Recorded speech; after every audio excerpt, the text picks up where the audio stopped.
मी वेळची उपसरपंच आहो.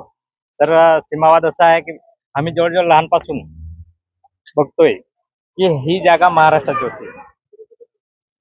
आता सध्या गुजरातवाले काम करतात. सध्या रस्ता बघा ना, हा रस्ता पण कोणी महाराष्ट्रवाला पण नाही बनवणार आणि गुजरात पण नाही बनवणार. सध्या सीमावादामुळे. तर आम्हाला पण एवढी त्रास आहे ना सध्या.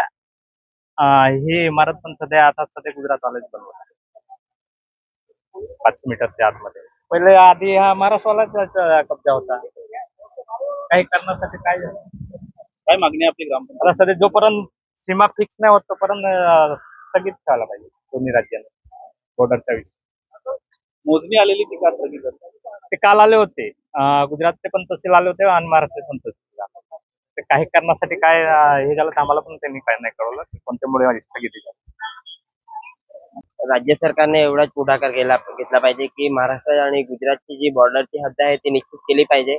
कारण की गुजरातवाल्यांनी 1-1 किलोमीटर घुसखोरी केलेली आहे आणि जे बिल्डिंग्स वगैरे कामं वगैरे चालू आहेत ते सर्व बंद केले पाहिजे. त्याचा पाठपुरावा आपल्याकडून सुरू आहे. हो, याच्या पाठपुरावा अगोदर माझे वडील असताना पाठपुरावा सर्व केलेले आहेत अशोक रमणजोडी यांनी. लोकशाही मराठी ऐका, पहा, जागरूक रहा.